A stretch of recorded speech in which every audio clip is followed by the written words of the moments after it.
જેમ વરસાદ આવે ને પાખું વાળા જીવડા આવે એ વરસમાં પછી ક્યાંય ન દેખાય, એને કાંઈ ઉપયોગ નહીં.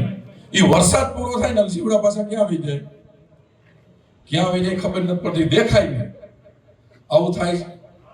એમ હમણાં આ બહારથી પાખું વાળા જીવડા ને જીવડીઓ આવી છે. અરે ગોંડલમાં આમ કરી નાખ્યું. એલા ભાઈ, એલા તમે મને એમ કહો કે રોડ તૂટી ગયો ને વિડીયો બનાવવાથી રોડ બને?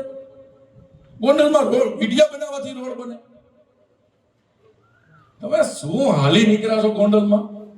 ગોંડલને બરબાદ કરી નાખ્યું છે. એલા એના માટે આ કેટલી મહેનત કરે છે ને જયરાજભાઈ, ત્યારે રોડ રસ્તા નવા થાય છે.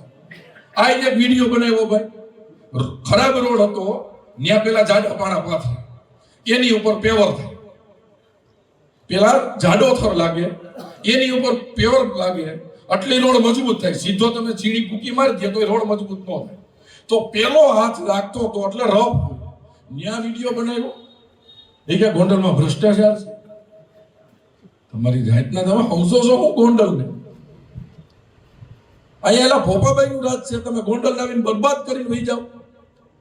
તમે આટલા વડીલ બેઠા છો, તમે મને કયો કે મોવિયાથી ઘોઘાવતરની પટ્ટી કેટલા વર્ષથી નહીં હતી? કેટલા વર્ષથી નહીં હતી?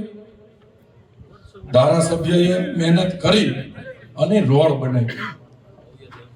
તમે કોઈ કલ્પના કરી શકે યાર કે ઈ નહીં કોઈથી થાય? વડીલોએ કોઈથી કલ્પના કરી હતી કે મોવિયા અત્યારે હું ભાઈ સભા લઈને ઈ બધુંથી પોપાઈ ગયું? હજુ સુધી તમે અમારી ચેનલને સબસ્ક્રાઇબ નથી કરી તો અત્યારે જ ન્યૂઝરૂમ ગુજરાતને સબસ્ક્રાઇબ કરો, ફેસબુક અને ઇન્સ્ટાગ્રામ પર ફોલો કરો.